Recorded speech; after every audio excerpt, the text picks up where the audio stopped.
Guys, welcome back to this channel. Today we have the questions and answer session. I have chosen the 18 and we will be talking about the planetary position, nakshatras, yogas and so on. So let's start with the first one. It comes from the Ishan. Sanjay teaches that if the TT Lord and the Vala Lord are the same, then either health or relationship are destroyed. Do we also do it for the TT Pravesh chart? I would say yes, but what will exactly happen will depend on the chart. So the Vara and TT are part of the Panchanga scheme. So theoretically, you can use all the doshas or the afflictions which are in the Panchanga, right? So the Panchanga are the 5 qualifiers of time. We have this day in which we are born, and here it will be the day when the new year starts for you. Then we have this lunar day, we have the nakshatra. So there are various combinations between these points and they are giving different results. These are called the Panchanga yogas or the Panchanga doshas. So we can use all of them in the TT Pravesh or the yearly chart. We are seeing the Vara for health, the Hora for the focus of the year. And when you have found these yogas, then you may also examine how it's positioned the Lagna Lord, which is also showing health, and the 7th house or the 7th Lord in that yearly chart, which is showing relationship to know what will be the magnitude of what can happen. You can also then go back to the natal chart and see if there is a problem. Is it the divorce? Is it the affair? Is it separation? Is it the surgery? And then if you exclude those, then maybe it is just a separation circumstantial based on the distance between you and the partner.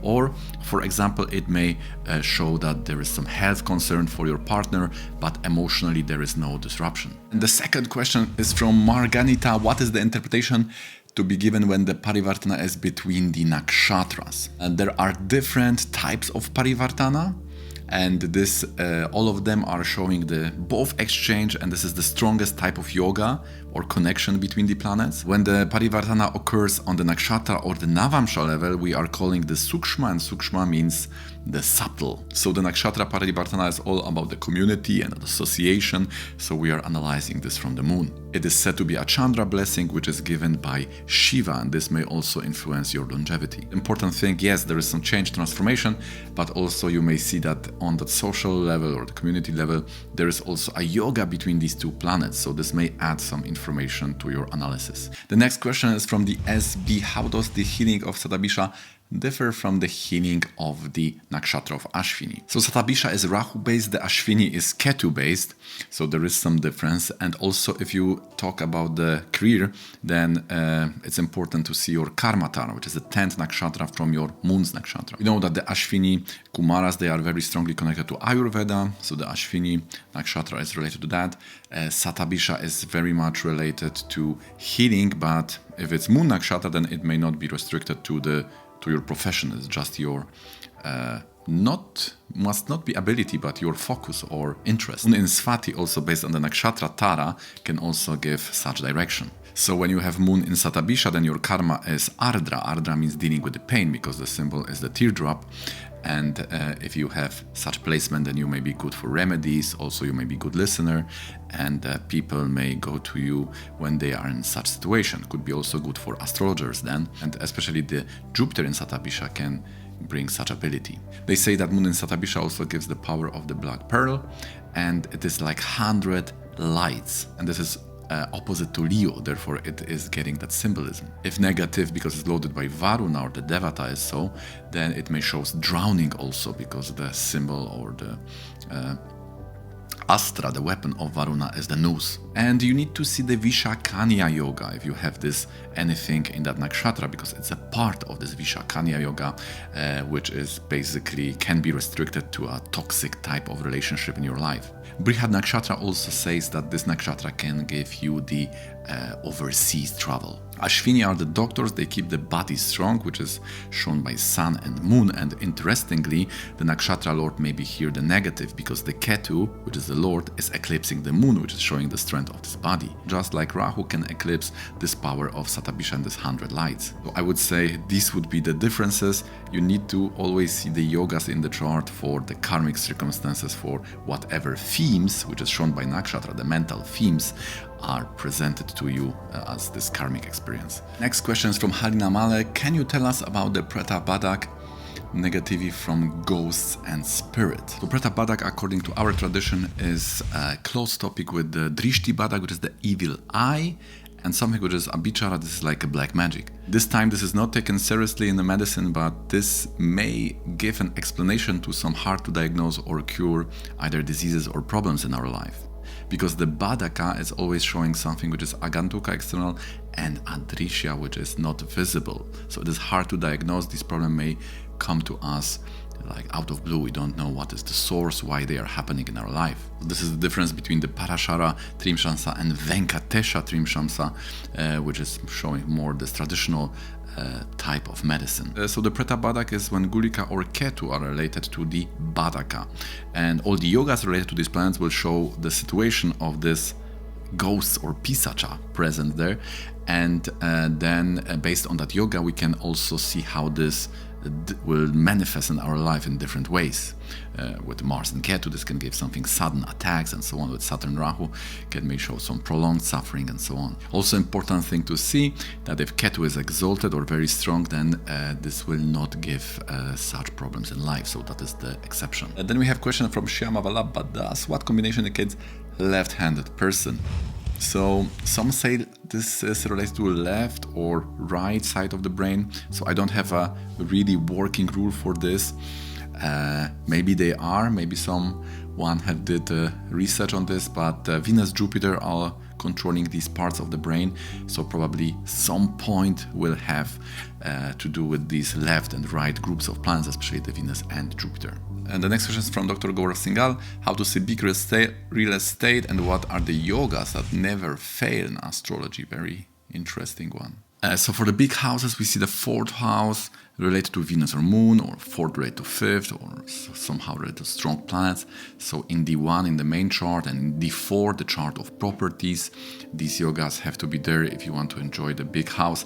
If that is your profession, then this will also be related to the next question about the Saturn and Mars combination, the Yama Yoga, but then this point needs to be related to career life points like 10th from Moon and so on. So Mars is for property, the Saturn is for barren land, and the Ketu is for apartment, because this real estate, this can be like big barren land with some houses you have. So you need to have nice 4th house, nice D4.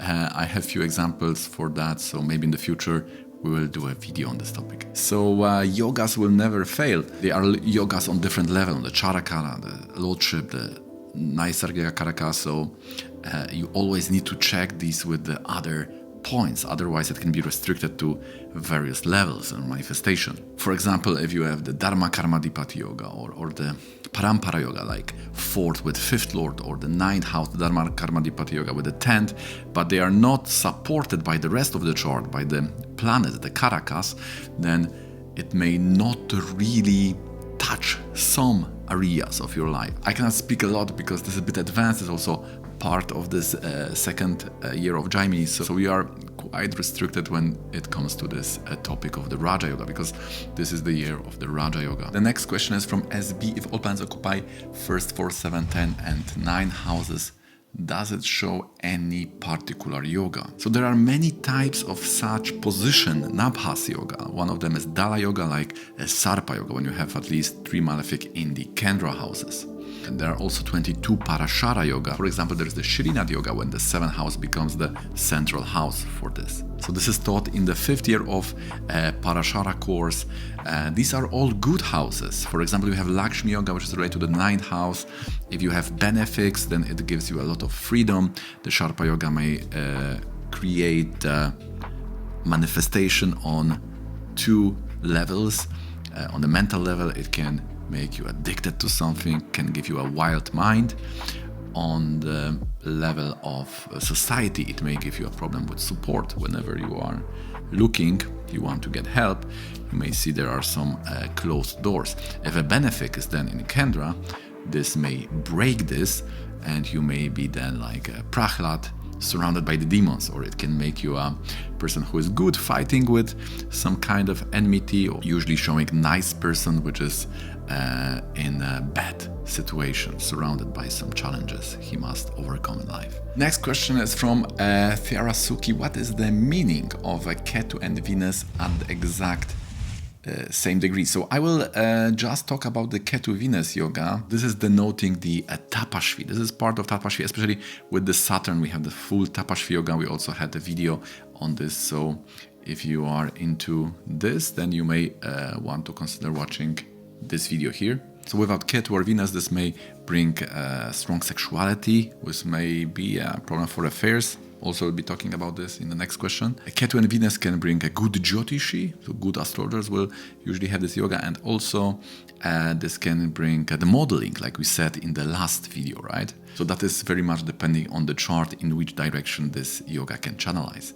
But definitely it is more towards the either hardworking person, tapashvi, if it's related to these, or it can give someone who is into some kind of spirituality, especially related to the 8th house. Venus related to 8th house, also depending on Atmakaraka and Lagna Lord, but this will push the person more into such direction. The next question is from I am.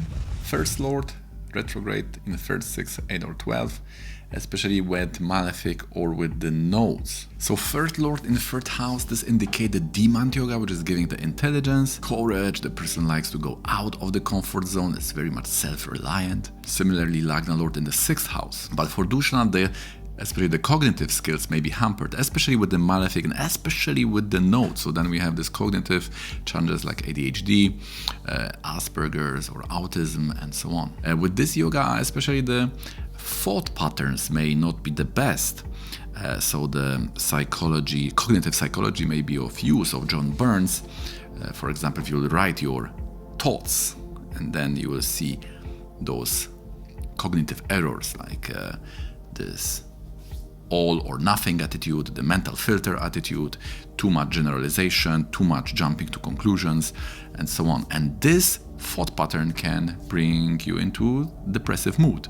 So correcting the thought pattern is the way out, because we also have some kind of psychological problems which are coming more from the Shubhapati or dispositor of the moon or from the lordship of other houses, but this is based on the Lagna Lord. So wrong thinking patterns which may bring such problems. The next question is from August Herrera. Saturn Mars conjunction, is it bad yoga? Depends. So this is showing the death, or to be more accurate, the Devata Yama is present somehow in your chart. There is something going on with this principle. If it's a 9th house, then it can give you longevity.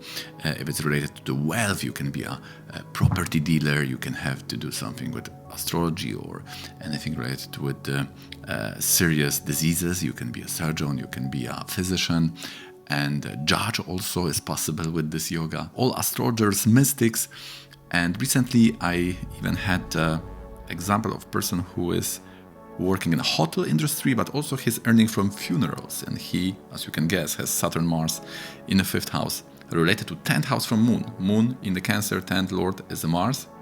So income is coming from Yama. And this is 4th Lord in the 5th, which is showing the place, like funerals. So it all depends on the position. Does it influence the health? Like we have the Skandra, like we have the Ayana. Is it influencing your health, your relationship, your career life? Maybe it is influencing your property. And in the recent videos we did the Bethany Hamilton, the shark attack. You can also watch this video here. And she had the Yama Yoga in the 2nd house in Sagittarius. We have Kenneth Anger, who was the artist, dealing very strongly with esotericism. And he had Saturn and Scorpion Lagna aspected by Mars from Aries, from own sign. So Mars and own signs also pushing in that mysticism. So we had this Yama Drishti yoga on the ascendant, manifesting in such way, right? Because the ascendant is all about your knowledge, intelligence. You are known from these planets, right? So he was artist known from interest in mysticism. We have also James Grigson, who was a physician killing other patients. He had Sun 7th Lord of clients or patients with Saturn Mars in 12th house. So they are going away. So it's very much depending how this Yama is in the chart. There is also this Al-Answer who had seen a lot of death in his life. Elder brother, uncle, youngest child, all died in the accidents, and he had the 8th and 11th Lord, Parivartana, between Saturn and Mars, and mutual Geraha Drishti. And the 11th house was of elder siblings, so involved in that. This is 11th house, the Hara, Bava, and 8th house of Dushtana, so this was more problematic for him. And question from Gervi 007 GC. How does Venus create wealth in the Pisces? Can it help in information technology networking field? So if Venus is related to wealth, it will do it through Venus means. So normally it's art, management, any kind of emotional or people skills. Pisces can show the recreational part of business or hospitals. So the rest of the chart should show. You can exclude those options. Are you working in the medical sector? See the Aruda like that. Are you working in the business sector? What is your Navamsha, Dashamsa? How they are supporting this particular option. Okay guys, if you like this video so far, please don't forget to click the like button. You are helping me with this algorithm to make it more visible on this platform. Subscribe with the bell notification on if you'd like to see similar videos in the future. And now let's go back to this questions and answers. We have a question from Shaun Raja Karun. Some people say 10th house is used for father. In South India, it's 9th house, which is right. The 9th house is the house of father because of the Karaka. The Karaka is the sun. So the Karaka represents what's going on. The main Karaka for 10th is Mercury, therefore it shows our work. In Western, this is more so that 10th house shows father because it's 7 is the spouse of the mother. So I think there is some big influence from the Western tradition on this. Of course, in the texts you will find shlokas which are saying 10th house about the father.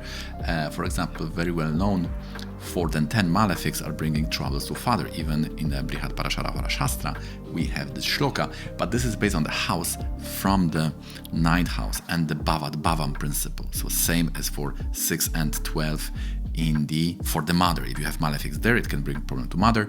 That is taught in the Parashara, I think in the first year. So this is based on the distance from the 9th house. So traditionally, it is the 9th lord. And you can see that on examples. If the 9th lord is badly placed and it has bad relationship with the sun, then the father may not be present live or may die early or may be busy, not spending time with the family. There will be some lack of resources or emotions from the father if the 9th lord is badly placed. We have from a chart how to know if person cheat in a relationship or be loyal to the spouse. There are some special rules for this. The final ones related to Aruda, they are taught in the Parashara year, I think 4. But in Navamsha we can see Jupiter, we can see the 2nd house, which will show the libido and yogas in Rashi, the Venus Mars yoga. Also when the nodes are related to first 7 and the Venus is somehow related to 12, it may also give the dissatisfaction with our partners, which can lead to affairs. So we have seen this Mars, Venus, Saturn, ketu yogas. 10 from moon also can be analyzed in this regard.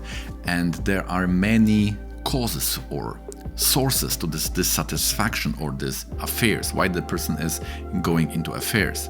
It may often comes from mania or ADHD, person who are demanding a lot of stimulation may just do it because of impulse. Sometimes this is coming from a long dissatisfaction, emotional problems, problems with the sexual compatibility or sexual life. So there may be many reasons for this. Sometimes it's a psychological compensation, which is coming from a low self-worth when the person is trying to get other emotional resources through affairs. So all these circumstances will also demand or will be represented by different yogas in the chart. In most cases, this has to do with the libido-related yoga. So these aforementioned yogas you may have to check in the chart. And of course, the 4th house is very important because the 4th house shows is the general house for the purity. So if they are strong, sattvic, exalted planets or Atmakaraka, then this normally shows the person has more proneness to loyalty, to stay with one partner. Also the yoga Venus-Sun, when Venus is combusted by Sun or together with the Sun, normally shows the person is in love with one partner only, cannot be in love with many partners at once. Then we have a question from Aj-Saim22, how to work out strength for the Arudas and the Upapadas. So this is quite challenging, especially as I was forbade by my teacher to talk on this topic outside of this Jaimini course. There are, of course, these techniques to compare the strength of Arudas based on the placement of the planet. So this is usually how the circumstances are pulling you towards various sites where you can go. But this may not be the final thing. But as I said, I'm quite restricted here for this question. Then we have question: when we face frequently same thing, office policy and not satisfying job, what to do from sunshine to self? So it has to be in the chart. We have to diagnose, highlight the problem in the chart. It will have something to do with the career 10th from the moon, or in the Navamsha, in the Dashamsa, in the specific places.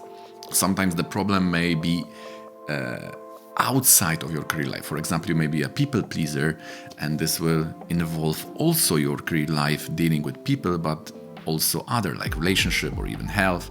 So depends if it's only a circumstantial problem related to your career life, maybe the boss, right? Or it is a pattern of your psychological thing, or here it would be something outside of career life in the chart, so kind of karmic pattern which is repeating itself. Bring the awareness, so the awareness itself may sometimes solve the issue. Then we are giving the timing and the remedies. We have questions from Dulig: expressions, which plants and house decide the weight of our body, and how do we some shortcuts.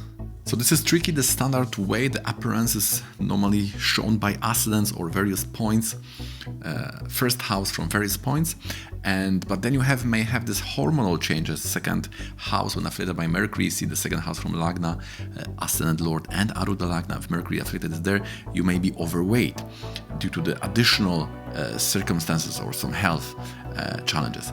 And then, of course, the Dasha transits of Jupiter, Saturn may add or reduce the wealth respectively, so the Dasha will also have its play. We have questions from Raunik 6: for plants in own sign, do we choose Shiva form because of its being at the Tattva level for Ishta Deva? So it can be also the Tattva Devata for Jupiter, it can be Vishnu. For Vayu, like Saturn, it can be Shiva. For Mercury, it could be Ganesha, so you are using this Tattva Devata. We have from Les Sidi, next question, 17 or 16. How to study the Graha Yuddha. So this is a bit advanced. Again, it's taught in the Parashara course by Sanjay Rath. So the longitude, latitude, and declination. There may be various type of the Yuddha. So again, I cannot speak. For now, we know that this is a definitely type of affliction when the two planets are in the distance of 1 degree. There will be this affliction. There will be this war. Then we have question from Don WSJ. I'm a liberal Lagna with Parivartana Yoga between 1st and 10th. Advice. This sounds like a reading. This is very nice yoga. We have here 3 groups. We have the Mahaparivartana, which is very nice Parivartana. We have the Raja Sambandha, and we have also the Simhasana Yoga. So all of them will act here. So this can basically bring the blessings of very influential people, and they are supported or blessed by Vishnu. They can lead some courses, some projects. They are doing some very responsible work. With Moon and Venus, I have seen that person may be some form of general manager or agent, so employing other people, giving other the stage or platform. For example, I have one person with such yoga who is having this website on which she is inviting many astrologers to speak on topics of spirituality and so on. So this person is feeding others. Sometimes it can be also the straightforward, the direct. I also have a chart of a chef with the moon in Libra, 10 from the moon. So direct feeding. And the last one, 18, is from Tarun G. Prasad. Sir, what is the best mantra sadhana to burn our past karma? For burning karma, you need to do really some yoga. Most people are doing the mantra for material improvement, which normally can make one entangled in this material world even more. These are on the sattvic, rajasic level, let's say. Unless you, by accident, with the association of that mantra, you are developing the they call it the shadow of bhakti, and then the yoga may start for you. So this may be a trick from the rishis to take you into that direction. This is like a parivartana of results. So any of these 4 types of yoga, as given by Swami Vivekananda, will do, right? We have a Raja, Jnana, Karma, and Bhakti yoga. Some are saying that in current age of Kali, the best one is the Bhakti Yoga, because we are not so powerful to go in that other directions. The Bhakti Yoga is then the way to do it in this age. And also some texts are saying that the Hare Krishna Maha Mantra is the way to do it in the most efficient and fast way to burn our karmas. Okay guys, so that was the last question. I hope you find this video valuable. If you do, please don't forget to click the like button. Thanks for watching till the end and being here with me on this channel. If you like to have your chart analyzed, career, life, relationship or health, then hit me up in the email below. We can schedule a reading for you. And yeah, I wish you a nice weekend. Subscribe for more and see you in the next one.